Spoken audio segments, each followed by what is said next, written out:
இயேசு கிறிஸ்துவும் நானும். இன்றைய வேத வாக்கு யோவான் 19:30. முடிந்தது. ஆண்டவர் இந்த வார்த்தையை எல்லா காரியமும் செய்து முடித்த பின்பு அவர் முடிந்தது என்று சொல்லி இருக்கின்றார்.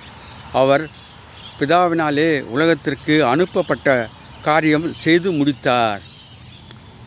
தன்னுடைய மக்களுடைய பாவங்களுக்காக அவர் சிலுவிலே மரித்து தன்னுடைய செய்கையை முடித்தார். வேத வாக்கியங்கள் சொன்ன விதமாக, தீர்க்கதரிசிகள் கூறின விதமாக அவர் எல்லா காரியத்தையும் செய்து முடித்தார் என்று நாம் பார்க்கிறோம். ஆம், உலகத்திலே நாம் இருக்கும்போது அநேக சந்தர்ப்பத்திலே அநேக காரியங்கள் நாம் முடிக்காமலே போய்விடுகின்றோம்.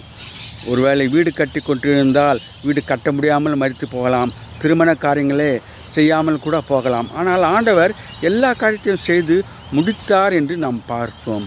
அவர் எல்லா காரியத்தையும் செய்து முடித்தார்.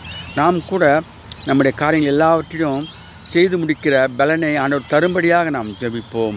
நம்முடைய உலக பிரகாரமான வாழ்க்கையிலே நாம் செய்ய வேண்டிய பெற்றோராகிய பிள்ளைகளாகிய இருக்கும்போது ஆண்டவருக்கு பிரியமானவர்களாகவும் உலகத்திற்கு ஏற்றவர்களாகவும் ஆண்டவர் நாமத்தை மையப்படுத்துகிறவர்களாகவும் இருக்க ஆண்டவர் உதவி செய்வாராக. நம்ம சகலத்தையும் செய்து முடித்து நாம் எல்லாவற்றையும் முடித்தேன் என்று சொல்லத்தக்கதான பலத்தை ஆண்டவர் தருவாராக. Have a blessed day. God bless you. Take care. Give your heart to God and to man. Thanks for watching.